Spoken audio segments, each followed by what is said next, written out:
For those of you who are new, I want to introduce myself. I'm Emily Litchfield, the Director of AmeriCorps and Volunteerism Initiatives at the Governor's Office of Youth, Faith, and Family. This is our 10th annual summit on volunteerism and civic engagement. And I know in the room we've got some folks who have been with us for many years as attendees or participating in different ways. And I just love that you all keep coming back. It tells us that we're doing something right.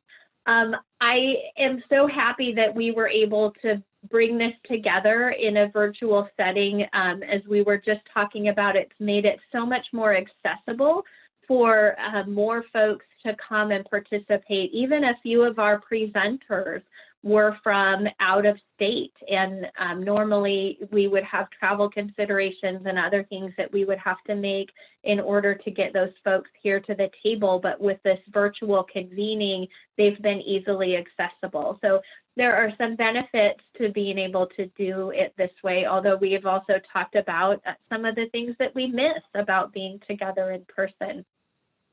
I want to go ahead and turn the time over to our wonderful presenter, Annalisa Holcomb, who is going to talk with us a little bit, and then take it away, Annalisa.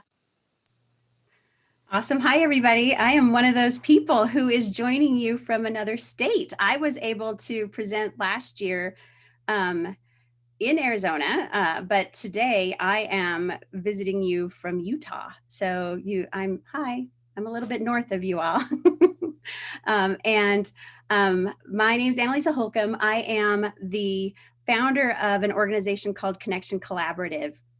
And it is an organization that I have, that I created based upon my deep feeling that when I learned that we spend more time in our lives at work, whatever type of work it is that we do, than we do anything else other than sleeping. So everything else is secondary to the time we spend doing our work. It was really important for me to think about how do we bring purpose and meaning to those hours that we're spending, whether we're working in a nonprofit, whether we're working for a corporation, or whether we're working within our communities. We owe ourselves purpose and meaning in our lives, and we're spending so much time there. So you're going to hear me talk about that a lot today. And I just wanted to introduce as well, joining us as well, and I'm hoping she'll say hi so her face will pop up, is Brianna Stegel. She works with me at Connection Collaborative. Say hi, Bree. Hi, everyone. It's nice to see everyone. I'm also joining from a different state. I'm in New York City. It's raining here and super gloomy and dark, so it's hard to see me, but I'm here. Hello. And what you'll notice about us is this work that we're doing, I'm just going to completely tell you the truth about who we are. The work that we're doing is a passion project for us. And Brianna is actually my daughter. So when you start your own business, you bring everybody into it with you. And so she's the best employee, and she's the best pal. I tell people of this about my daughter, that if I hope I can be more like her when I grow up. So now I get to embarrass her a little bit. So I have a presentation to give you all, the focus that we're talking about today, and I am hoping that this is going to work. So I'm going to share my screen. And if it doesn't look correct, you all will hopefully tell me. Do you see it? Is it there? Great, thank you. I think the subtitle thing will come off in just a moment, but apparently subtitles are not currently available on my screen. So the purpose of this is to talk about aligning purpose and impact in our organizations. And of course, what I wanted to talk about a little bit, and I didn't get a poll in time, but I would love it if you would put in the chat, what is the role that you all play in your organizations? Are you a leader there, a staff member, a volunteer, or something else? I would love to be able to see what roles you play. Leaders, program director, all of the above, yes. Oh goodness, look at all of these. A lot of volunteers, staff, leaders. This is great. I am really hopeful that as we talk about this with these different roles that we're playing, for some of us, this is our jobs. For some of us, this is what we do for our volunteer time. For some of us, this is we're staff and we're the leaders of the organization. So I think that's terrific and very helpful. I am hoping that what we talk about today, you'll be able to take away something for every single one of your roles. I love these. And hopefully you guys have connected over the course of the last several days, particularly with people who have similar roles. That would be fun to see what happens. So what we're going to cover today, we're going to talk a little bit about purpose and impact. And with regard to purpose, we're going to talk about the mission of your organization and making sure that we have our whys down, that we really know the why. We're going to talk about values, our own values, as well as the values of our organizations, and get to priorities. How do we understand what our big rocks are? We're going to look at the Eisenhower Matrix to help us do that work. And we're going to link our values to our impact and our impact reporting and how we might do that together. I hope it will be helpful for you all. Does that sound like a plan, hopefully? Sound like what you thought you might be getting into? All right, so here's what we know. As Emerson said, for all of us, we know that our chief want is for someone to inspire us to be what we know we could be. And for many of us, that's why we get into this nonprofit work. We want to be inspired to be all that we can be. But what we also know is that research has shown us through Gallup that 70% of employees, which could also be volunteers if we're not working hard at this, on average are disengaged in their work. They've said that they were just going through the motions. 70% of people are spending their time disengaged. That is not what we want to have happen. We also know that I was in a session today where they were talking about generations. So this may out me as a Gen X because this is a scene from Office Space, which was really popular in my time. But it's a joke about motivation. This is the guy from Office Space saying, "It's not that I'm lazy, it's just that I don't care." Yeah, see, it's a classic. I'm so glad that you all know. And so this is not what we want, right? We want people to be motivated and engaged. And so understanding motivation for the people that we work with, we want people to be motivated. And here's what we know about motivation. People want to do a good job. It matters to us to do good work. We know that people also want to have some control at their work. They want to be able to know that they have control over what they're doing. And they also don't want to be held accountable for the things that are beyond their control. So that's also something that we get stuck in our jobs. And they also really want their efforts to be respected and appreciated. And those things are something that we can all do regardless of how much funds or how much time we have. We can make the time to make sure that people are honored for the work that they're doing.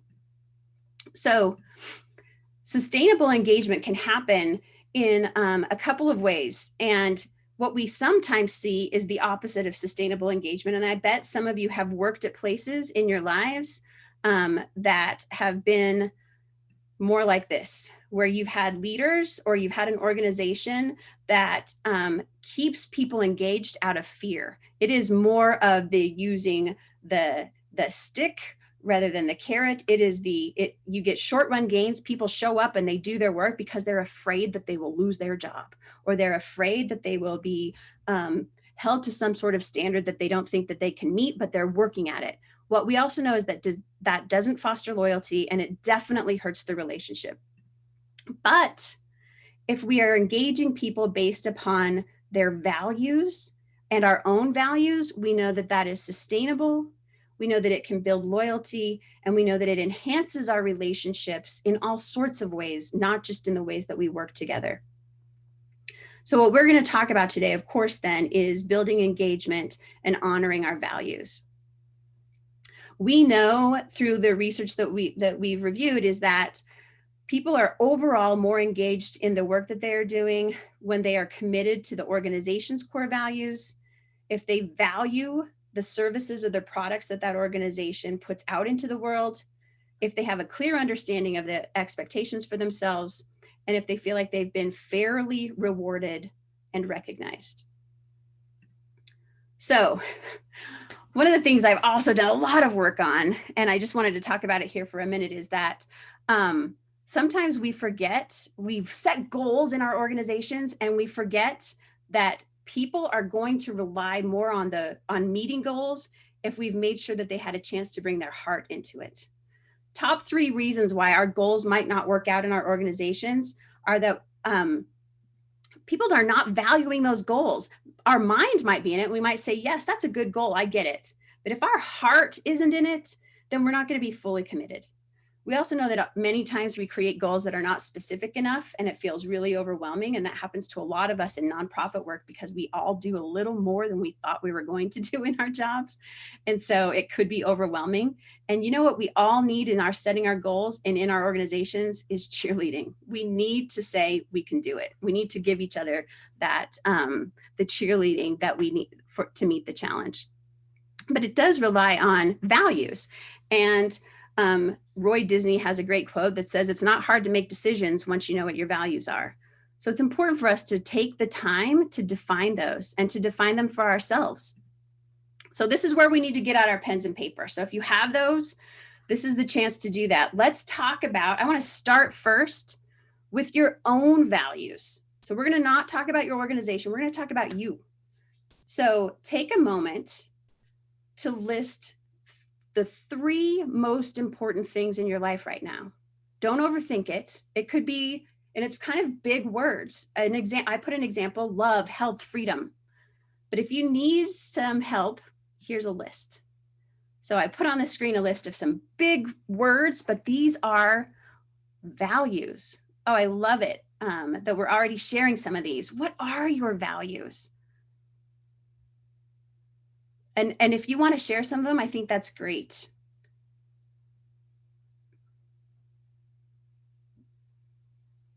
I see some: family, self-care, freedom, love, health, and freedom. I'll tell a little bit of a story about mine. I love that you guys are sharing some different ones. Mine have changed over time. I had a young daughter who was very sick. And after her illness, I found that gratitude played a much bigger role in my life than it had before. And it was much more central to the way that I was thinking about what I valued in the world. And I do think that as we look at these, they might change for ourselves over time, and it's worth going back and reflecting on what those are for you. I'm interested if anyone wants to, I love that you're putting them in. Does anyone want to take a moment after looking at these and tell us a little bit about what it was like for you to identify them?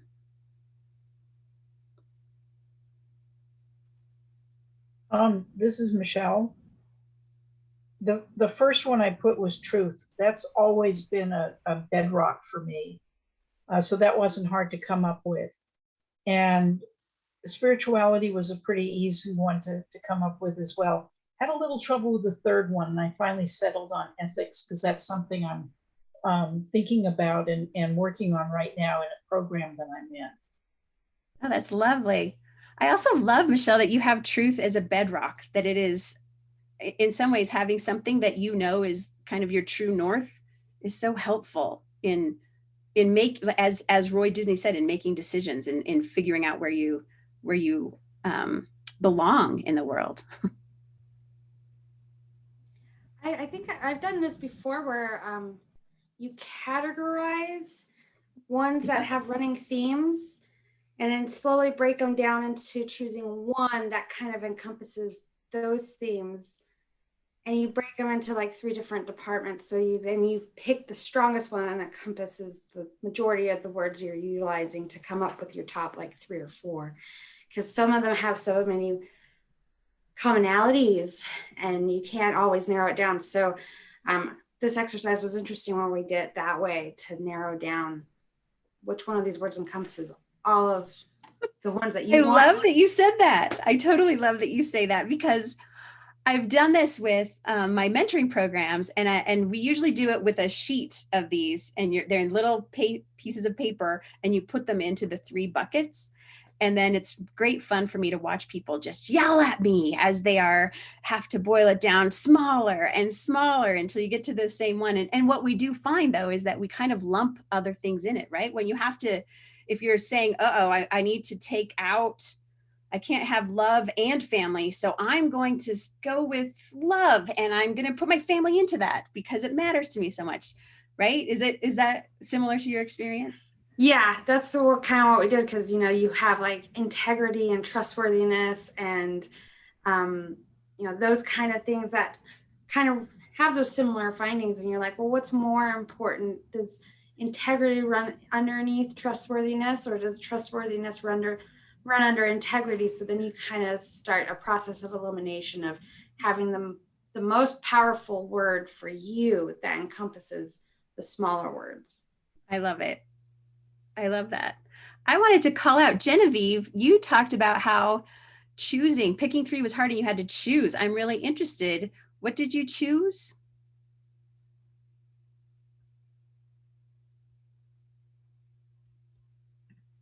Freedom. You picked freedom. You had to pick between authenticity and freedom. I'm really one of the next phases of doing this work is, as you think about these, I'm interested in you taking just a moment to define them. I love that Shivani could remember doing this in college, and it goes along with one of the questions I have.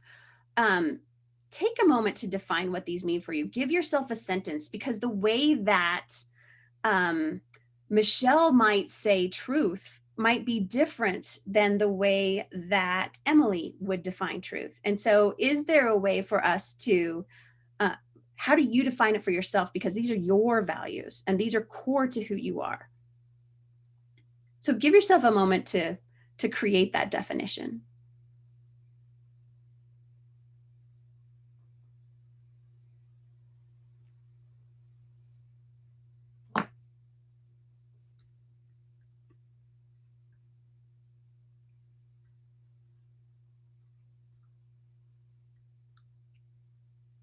I'm interested if any one of you would like to answer questions regarding the questions I put out to the side.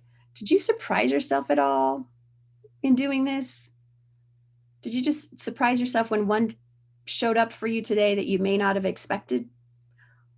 Do you think you're different now in terms of your core values than you might have been a year ago? Has anything changed? We've all been through a lot of different experiences over this past year. Are you valuing anything differently? I can one. Something that I'm never really concerned about until I need to be concerned about is my health. At first, it was just worrying about healthcare, but now with the whole COVID thing still going on after a year, I'm worried about, not necessarily me getting sick, but getting other people sick because I carry the virus if I do. So I've just been worrying all about COVID in the last year. So that means health and well-being have definitely gone up to the very top of my list of priorities, where they weren't necessarily last year. That's really helpful. I appreciate that. I think that I have found that I am doing that thing that some of us have been talking about, that I'm experiencing right now, the anxiety of what it will be like when we start to come out of COVID. And I've actually kind of liked not having to do all of the things I had to do on my calendar before, and that I've spent so much more time with my family. I'm a little worried about how to make sure that that family time remains core to my value, and that I'm able to tell people no. And I'm kind of hoping that that exists for other people as well as we come out of this, that people might be more understanding of that. I just can't imagine what this is going to be like for us all. I think my values changed a lot too after having a child. You shift a lot with what your goals and wants and things are. I agree. Oh, Victoria, I love that you talk about empathy and how much we're working. I do think that our society seems to be working harder at trying to take others' perspectives. I hope that that's the case. And I hope that we can continue to do that. I think that's really hard work. And actually, we'll talk a little bit about empathy today. Empathy is hard. If we do it well, it's exhausting even, but it's worth it. Any other surprises for you? I guess I'll share one of the things that kind of stuck out to me is generally prior to this year, like if I made my list of 3, I wouldn't be inside of them. It'd be, you know, service and family and growth. It's all about others. And like I had to add adventure to mine because like being at home for a year makes me realize how much I love adventure, and I had to learn a whole new hobby just to get adventure across this year. And so I can finally see myself in one of those values. Oh, that's terrific. And how important it will be for you to do that. Stephanie, you will have to spend more time. I do think it's worthwhile to identify your top 3. And it will and probably actually doing this annually is helpful because it will change. And it's important for you to honor what your values are in the different stages of your life. What I found kind of surprising during the whole COVID thing is that I don't think my values actually changed from what they were before. And it makes me wonder what kind of life have I been leading if I haven't experienced that much change in my social life and, you know, my life outside the house. It's just, oh, okay. It also allows you to see yourself so much like in a whole different way, right? I kind of like that, Michelle. You may actually be really centered. Hey. Can I have a Coke? Yeah. Somebody's giving somebody a Coke right now. I would like one too. So tell me if any of you, I love that you've shared about how they have or have not changed. And if anyone would like to share with us, I like that one too. The values are the same, but has the expression of those values changed? Has the way that they are here for you changed? Has your definition of them changed, or how you've been able to show them to people in your lives or bring them to work? Well, I don't think the definitions of what my 3 were truth, spirituality, and ethics.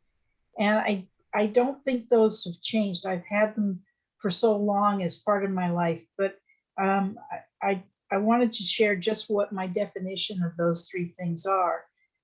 Truth sets you free.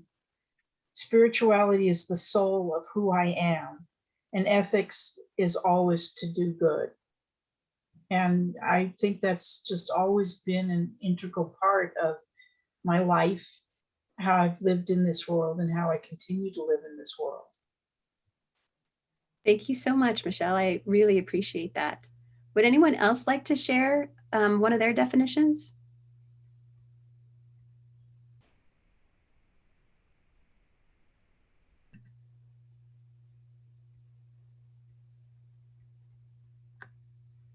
I'll share with you that as I did this, and times changed for me, that one of mine was once intelligence. I have academics in me, so I was very excited about intelligence. And over time, that has morphed into wisdom. And I have felt that wisdom is a much stronger value for me, with all of the ways that I've learned, and that intelligence can fit into my wisdom, but my wisdom is much bigger, and the wisdom of organizations and the wisdom of community can be so much more for me in my definition.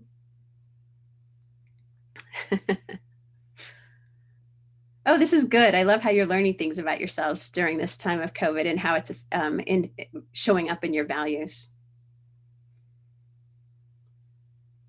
All right, folks, I wanted to take, now that we've done that work on our values, I wanted to then move forward to think a little bit about our organizations for whom we're here representing. So when we think about our organizations, and many of you have probably done this as well, how many of you know the Simon Sinek, the start with why, and the golden circle that he has talked about? Is this something that's familiar to many of you? Have you done this work for your organizations? Have you really thought this through? And I really do think that after you have looked at your own values, I'm really interested in you now looking at the organization for whom you work or volunteer. Think about that organization and think about this idea of the golden circle. And I love when Simon Sinek talks about it. We'll make sure to share with you his TED Talk. That's 15 minutes of time that really gets to the essence of this. But it is that, we often introduce ourselves or talk about our work about what we do. Sometimes we talk about how we do that, but we hardly ever lead with why we're doing what we do. And one of the reasons that I introduced my work to all of you at the beginning was to say, yes, what I do in my work is mentoring programs. And how I do it is through all sorts of different ways that we engage people together, including not just one-on-one mentoring, but a lot of group mentoring with people who seem to have a lot of differences. But why we do it is that concept that we all deserve purpose and meaning in our lives and in our days, and we spend more of our time at work than anywhere else. So we need to work at that. That's my why. So I'm really interested in your what is your product, your how is your processes, your why is your purpose. Will you take another moment to think about that for your organization? Really boil down, what is it that you do? Do you provide, I don't know, do you provide food to your community? How do you get the food to people in your community? But is the why because you care about families or you honor the inherent worth of every individual? What is the why of what you're doing? So I would love for you to all take just a moment to do a little bit of that work, write one sentence about the what, how, and the why. And if there are people on this call who are from the same organization, I would be fascinated to know if you have similar whys. Because the why for you might be different than the why for someone else. I wonder if it is.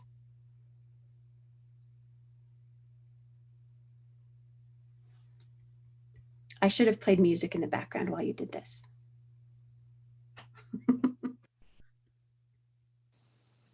You can always sing. I've heard that you could always sing.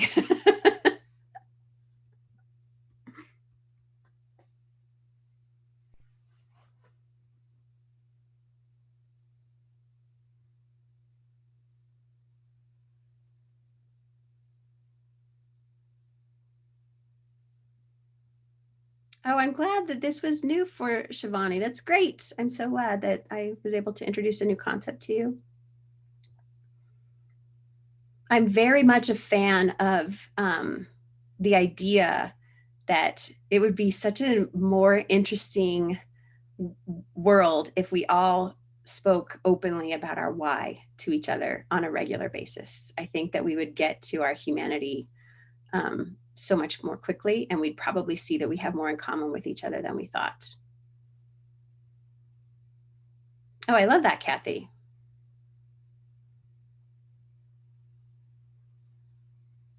And I like the language of empowering the seniors. Empower is a really strong verb.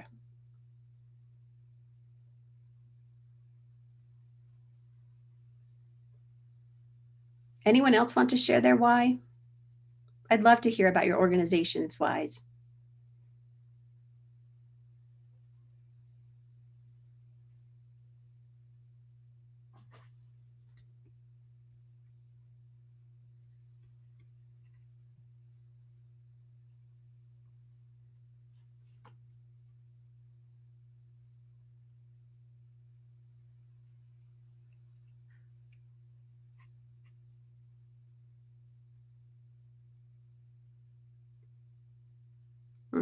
Nice, Kathy. I like to know about that. Make the community stronger by keeping the next generation engaged in school.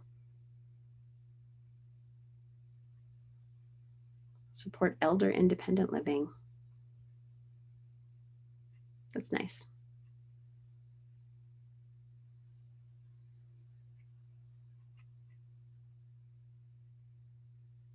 Michelle's giving us her what, her how. I'm so excited to hear the why.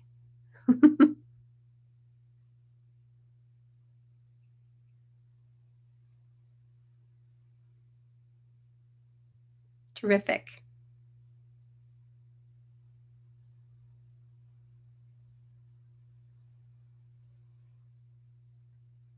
Oh, Cielo, I was born to help.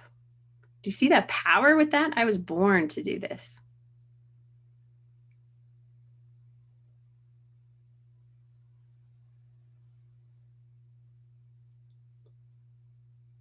I love the value, the potential in a child.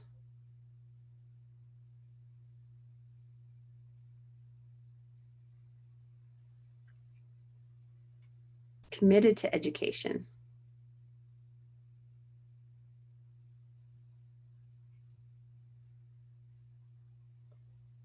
I just want to get a little weepy now because look at the wonderful work that's happening. Emily, look at this work that's happening in Arizona. Are you so proud of all these people?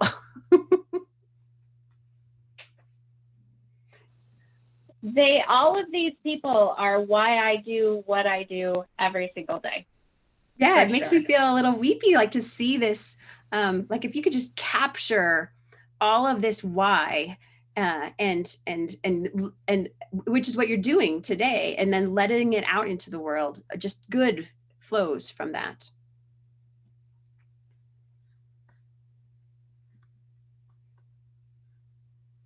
Oh, I love it. Literacy. Yes, literacy leads to healthy communities. And look at this. We find ways, helping to spark interest in STEM advances our communities. Oh, we eliminate the heavy burden of poverty.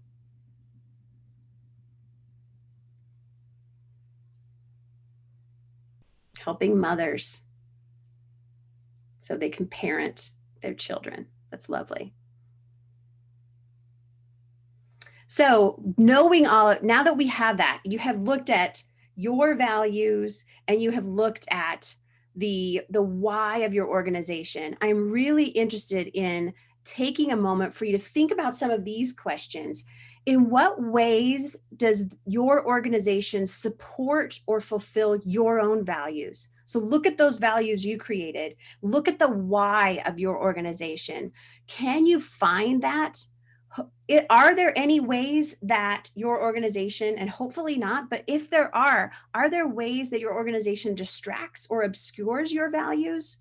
I worked with students for 15 years, and I would always tell my students in this work, really understanding your values, truly understanding them will make those decisions about where you work, why you work there, how you're spending your days much more easy to make those decisions. And when you find yourself in a situation in which you feel discomfort at work, it's often because your values are not aligned. When you know, like, oh, something's just not right, it's really worth looking at your values and seeing if you can do something about that. So if that's the case, I would love to hear a way that the organization in which you work actually does align with your values. When you know that you are helping children, when you know that you're helping mothers, how does that align with your value of freedom or your value of truth or your value of love? And how can you match those things up together to make sure that you're really thinking about that and can bring that, can identify it when you experience it during your day? You guys didn't know that I was going to make you really think about this stuff at the end of the day. This is supposed to be just a party, but I'm making you really think.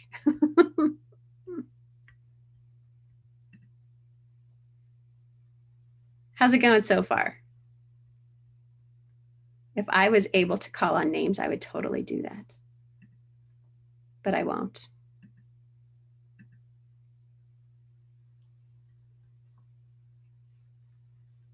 So then, taking that moment, we now need to think about what are our priorities. And I'm going to tell you another one that you all know.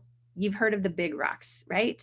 Is this one of those that everybody's learned? You know the story of the big rocks. Here's a picture of it. I actually thought I'd show you that I literally have one of these at my house in my home office because I've done it so many times and I think about it all the time. So when you think about this, the big rocks lesson is the lesson that I love it. You've used it in driver's ed. Well, let's use it in our work, right? When we're at work.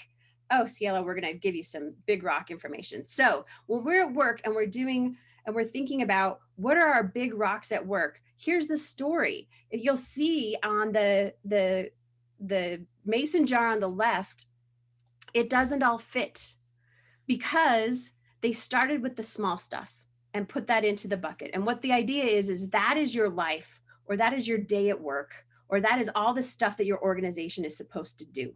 So if you start with all the small stuff, then you're not going to be able to fit everything that you have to do. So a really important exercise to do is to think of what are the top 3 rocks? What are they? And what are they for your organization right now? We're just going to settle on those 3 things. So what are the top 3 things? What do you need to make sure that you're doing at your work right this minute that are the most important things? And I don't know what those might be for you. It could be that right now it is dealing with isolation that people have been feeling, or connecting with each other in a different way. It could be that you're working on helping people with their medical bills. It could be that you are making sure that people have the food that they need. I don't know what those are, but what are the top 3 things that you have to do in your organization right now? The most meaningful, the part of the why. So I'm going to ask specifically, Emily, what do you have to do? Her face goes, oh my goodness. Well, I'm giggling because my neighbor is working out in his driveway and my dogs are like going crazy. What do I have to do? I think of all of the like compliance stuff around our grants. Are people spending their money the right way? Are the member files up to date? Did we do the criminal history checks? Like that's all the like little stuff that I think of. Or And what I that will have to fill do. up. Yes, you have to do it and it will fill it up. It's the stuff, but it's not the meaningful stuff, right? If you are, No. Yeah. And so, Not and I at talk all. about this with my students all the time when we would talk about their lives, the stuff that got to me so much, because when we said like, what's the most important thing to you? And these are kids that are in college and they would say, my mom and dad. And then when we talk about how they're actually spending their time, they haven't called their mom and dad in 3 weeks. And so they're like, oh, I need to actually do this work to schedule the time to do this stuff that is meaningful. It's the stuff that I think John Paul Leslie, you just talked about this earlier, right? That you were saying during COVID, you've now probably in your life, one of your big rocks now more is health, which used to be probably a small rock. It might have even been a pebble, but now you're thinking probably more about, I actually have to put some more effort into this health thing because it's important. And if I don't, it's not going to fit. And it might be really bad if I don't make it fit. Yeah. So can you tell me about ways that you might be doing the small stuff at work? You like me to talk about the small stuff at work? Yeah. Okay, well, the small stuff at work, some of the things that we've been doing, at least along the lines of talking about health, is we've been social distancing, making sure that everybody does temperature checks when we come in, making sure everybody goes around and gets their shots when they need to for the COVID vaccine. Those are the little things outside of work, just making sure we're staying really safe when we're working with each other, because in the business that I do, it's not so much, it's not really the kind of business where we benefit from long-term computer usage and exposure. We do community building projects. So we have to get back together. We have to get volunteers together, and not just 2 or 3, but hundreds of volunteers out to neighborhoods to help rebuild ramps and install safety equipment and showers so that seniors can stay in their homes longer and not have to go to retirement home, maintain their independence. So it's very hard for us on the long term to stay on Zoom and computers, even though it's more convenient for business. But going back to it, the small things are just making sure that everybody stays healthy and we don't spread the disease, and especially not to any of our elder volunteers, or especially the community that we're trying to help. So Yes, those things.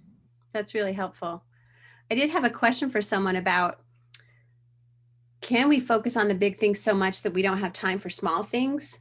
And I think that we do have times in our lives. And I love this sentence that the person said, which is, sometimes if I do the small things, I can get more accomplished quickly. That's true.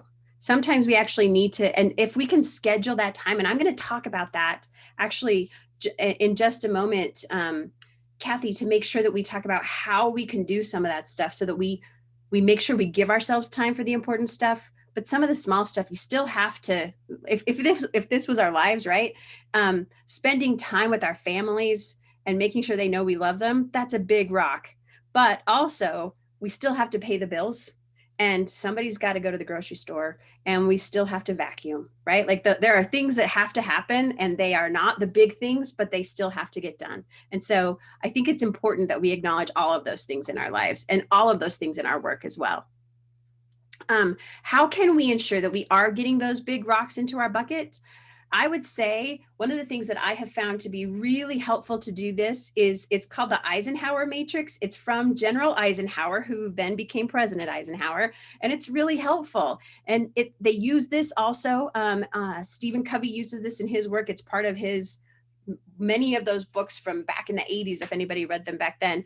But this is that work that we have to do where we think about the different quadrants of the things that we need to get done, and we put them into it. So if we look at those quadrants, they are in the area of what's important, what's not important, what's urgent, and what's not urgent. And what our goal is that we would then find ourselves making sure we do time for this, the stuff that is not urgent, but it's important, because that's the stuff that we can procrastinate on. But it's also, if we do, it's really important stuff that we're not getting done. I think it's interesting because we've been talking about this a little, and that's a place where exercise can show up. It's really, and I know this better than anybody, it's the thing that I can put off. It's the stuff that working on my health is the thing that I put off the most. However, it's the thing that if you don't do it, it will sneak up on you. And so how do you make sure that you do that work? So they've put this into different quadrants to help us figure that out. And I really would appreciate any examples that you guys might have of it. This is, if we think about, there are things that are urgent and important. But I gotta say, when they say, as an example, responding to some emails, I now get this thing on my email. I don't know if you guys get it. It's Cortana that shows up and tells me, Annalisa, we've noticed that in after hours time, you're responding to emails very quickly.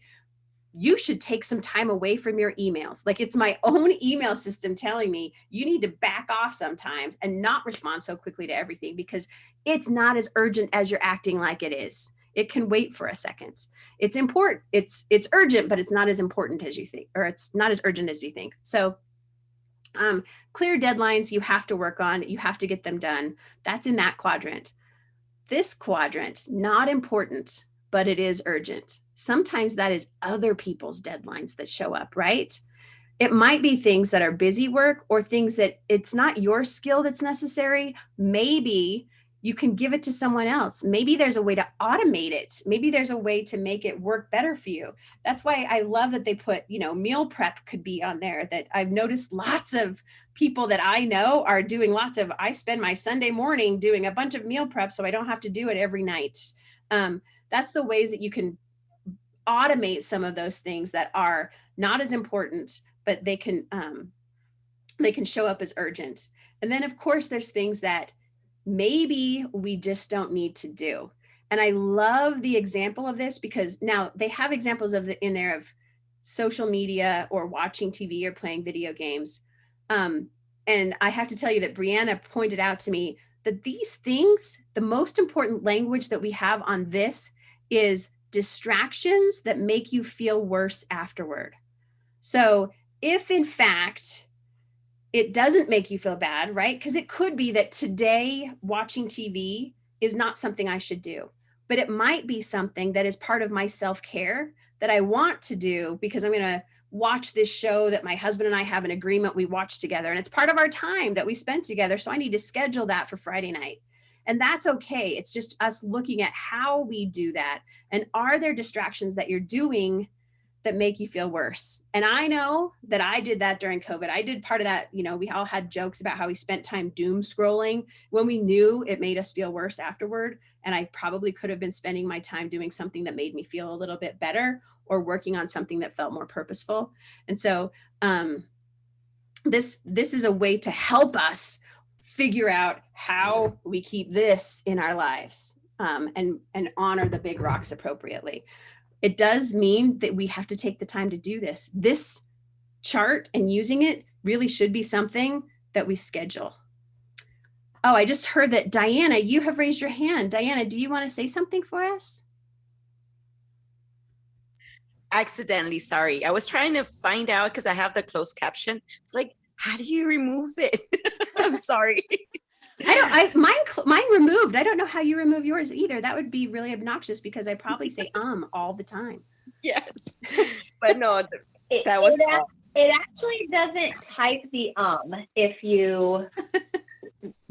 you say it as an interrupter. Diana, if you hover over the bottom, you should see a little box that says CC with a caret next to it, and you can turn those off on your own screen if they're distracting for you. Oh, no, it's the closed caption on my phone. Oh, okay. I'm sorry. Yeah. I love this as a visual. I love this as a visual because we are teaching our staff how to identify things that they can give volunteers roles to do.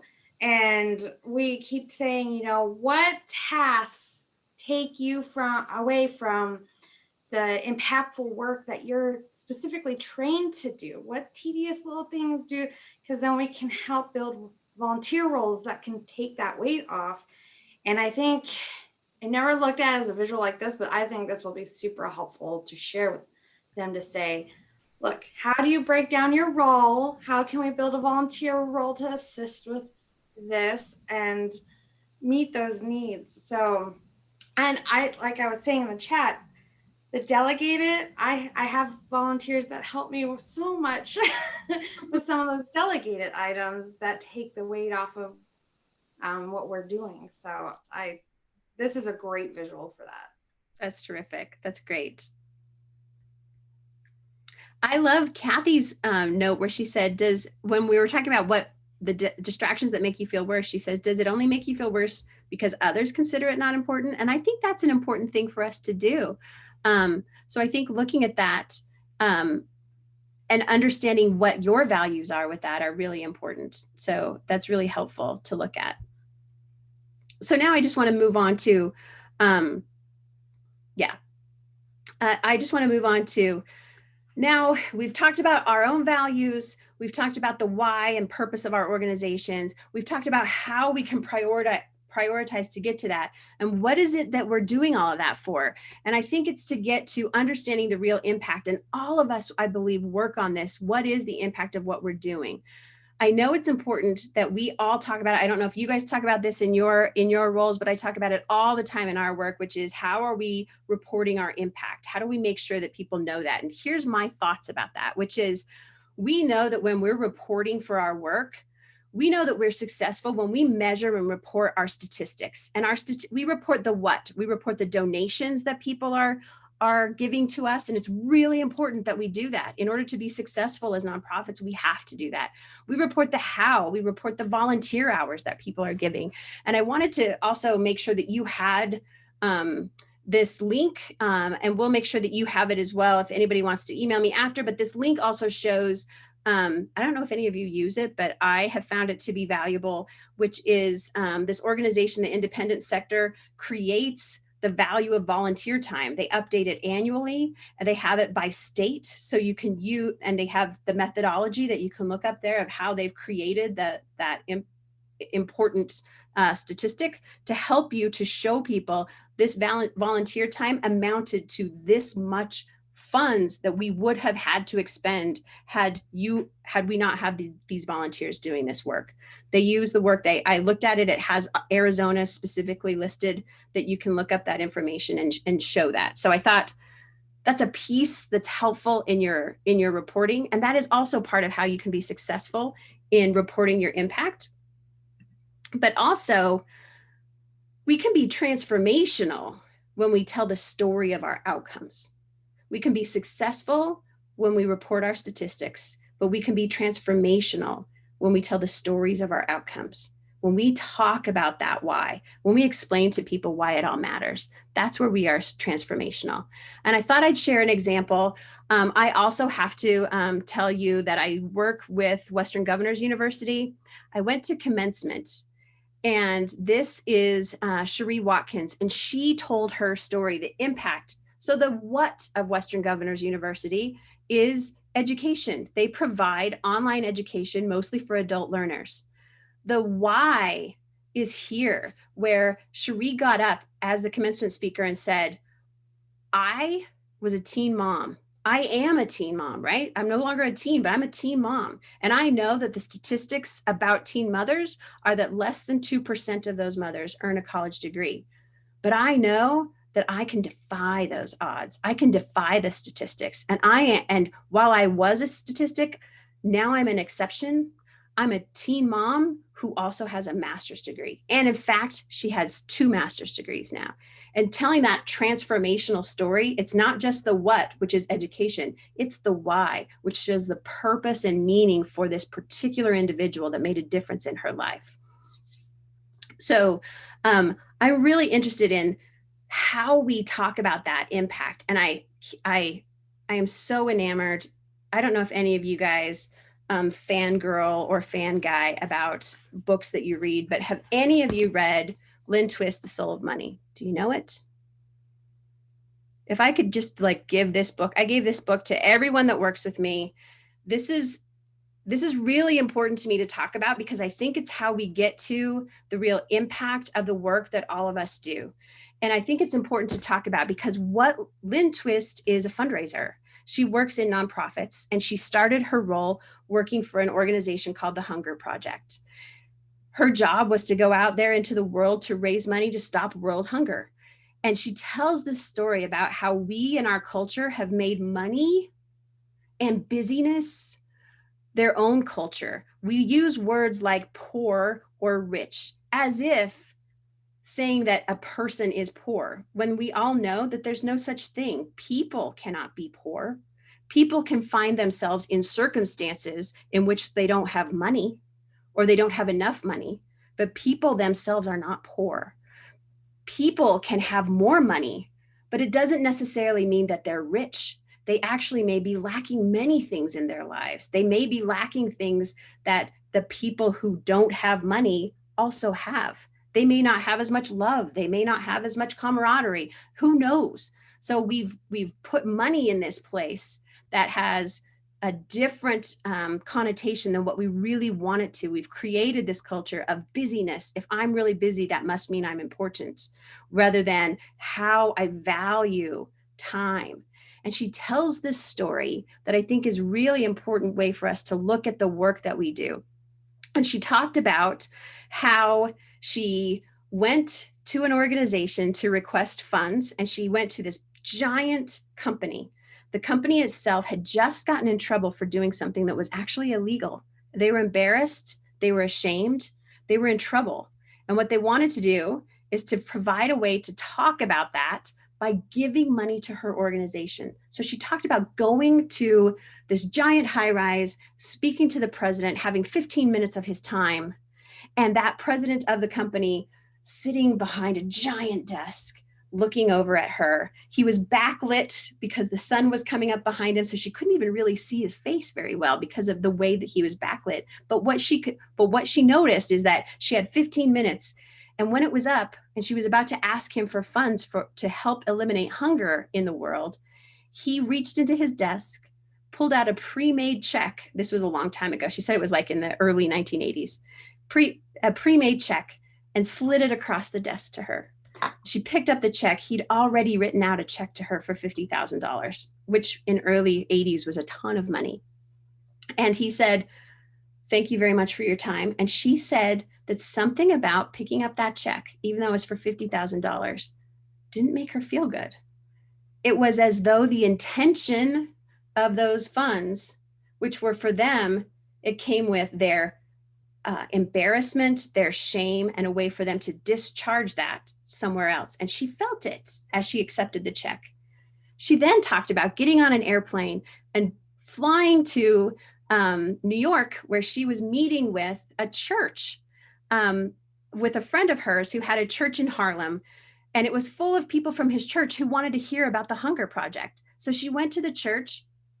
She was late. There was a storm, so her plane was late. This is the 80s, so there were no cell phones to call people. She shows up at that church late, and the people were still there in the church basement. And if you can imagine a church basement, it's rainy, it's not great. She runs in late. All of these folks are looking at her, and they waited. They had waited for her for more than an hour for her to get there to talk to them about about hunger in America and hunger throughout the world.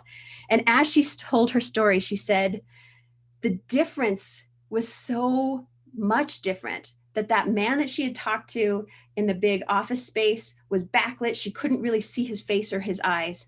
She's in the basement of a church building with the lighting overhead was, the bright lights that are often in church basements. And she said she could see every single person's face.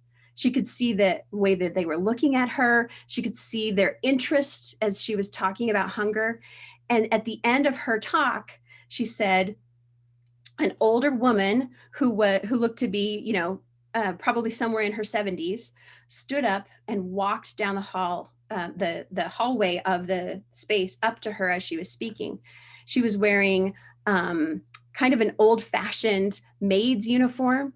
She walked up to her and she said, I believe that money is like water, and that money itself flows through all of us. We don't ever keep it. We all have it, and then it flows from me to you. It's like a river. Some of us have a rushing torrent of it, and some of us just have a little trickle, but we all have it. We all have it. It comes through us and it leaves us. That's why she said it's like a current. That's why I think of it as currency, but it flows through us. And the way that we're able to make a difference is the intention with which we let it flow. So is it flowing through us? She said, I believe in what you're doing. I care about hunger. I earned my money. I have $72. I'm going to give you my $72. And I'm going to give it to you because I believe in what you say, and it matters to me what you're doing. She cared. And what this woman said, Lynn Twist said, is that story of her day as a fundraiser highlighted for her that there is soul within the money that we all get in nonprofits, that it is the work that we are doing where we are providing intention, what we value when we have funds that we don't have to give away to our organizations. And I would say when we have time as volunteers that we don't have to give away, when we do, and we see it with the intention with which it's given to us, we do something even greater than the work that we're already doing by honoring the value and the intention of that gift. So I think that how we talk about that impact, the soul of that work, is really important. So how do we identify, understand, and honor that intention from all of these folks? I would say that it's through listening. It's through really listening to how people are coming to you with their work. How often are we truly listening in our work? It's hard. We know it's the key to effective communication. And I had a chance to meet Sister Helen Prejean once, and she is the woman that Dead Man Walking was was written about. And so she spends her time meeting with people on death row. And what she says is truly just being present and listening to someone is probably the greatest gift we can give another person, is to let them be truly heard. If we ourselves are able to do that, if we truly listen to the people who are donating to us or volunteering with us or working for us, then we have the honor of really understanding their intention. We have to do that through empathy, which is super hard work. We have to stay out of judgment. We have to recognize their emotion and let them have it. And we can't do it without ourselves being vulnerable. The vulnerability of actually truly listening to people tell us why they care about what we do is hard work. And I want to acknowledge it and know that you all are doing that in your work. So given all of that, what's next? What's next for us is not this. I don't want you to leave today and say, all right, we're ready to begin the next phase of keeping things exactly the way that they are. I would love for us to not do that. I would love for you to have spent this time, not just in my session, but over the last several days of this whole seminar series, is to think about how can you put this to work. And I would say, if I could ask you to do anything to make a real difference in how you talk about impact, how you honor values, is this. The work we did today would be to identify your values, really know them, reflect on them, understand your own why. I know that earlier today, Cielo said something and said, yes, I'm understanding my own why. Understand your organization's why. Reflect some more, figure out how they go together, talk to your employees and your volunteers about their why, really listen to them, reflect again, and then tell those stories. Let their intentions, let the soul of what they're giving to you flow all the way through you to your impact reporting. And that's the way you should tell those stories. I think that's how we get to a better place. And that's all I have. Ta-da! I would love to connect with any of you to provide you with information about our work. There is my email. I'm happy to send you any information that you would like to have, as well as I put a link to my podcast. I have a podcast that's really great fun. In fact, right now, the episode that just dropped this week was me talking to someone, a man named John Littlewolf, who talks about his role as a police officer in Minneapolis, who is also an Indigenous American, talking about how he brings his activism to his work as a police officer, as well as dealing with police officer trauma. So it's really super interesting how we can bring so much to the work that we do. So thank you all for your time. I would love to answer any questions if you have any.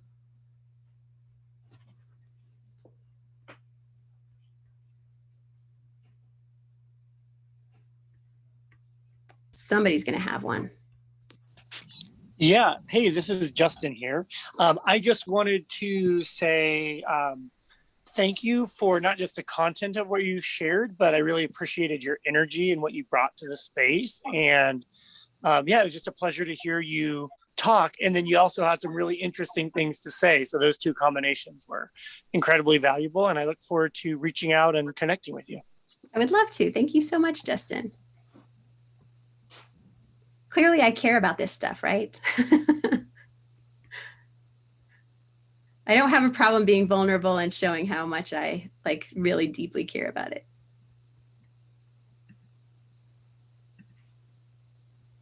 I am not seeing any questions in the chat box, but a ton of thank yous. Very inspiring, great session, excellent, best one they've attended for the whole summit. So a lot of positive praise, and I echo Justin's sentiment. I love the energy. I love the vulnerability from you as a presenter. So thank you very much, Annalisa. Thank you so much. I would like to point out that Brianna put in the chat links to some of the resources. She put the Simon Sinek TED Talk, how you find the value of volunteer time, and the Lynn Twist TED Talk. So you could hear her tell that story in a much better way than me about the soul of money and how it flows through us. I have all those, like, wouldn't it be great if somehow we could all just get all of those people in one room and have them rock our worlds? For sure. Let's give Annalisa one more big round of applause, either clapping on camera or you can use those reaction emojis. Thank you so much for being with us today. Oh, we did have one question. What is the name of the book again and the author? It's The Soul of Money, and it's by Lynn Twist. There's also another book that I held up that I love also, which is Start With Why by Simon, I say Simon Sinek. I don't know, it might be Simon Sinek, but I say Sinek. Great, thank you very much.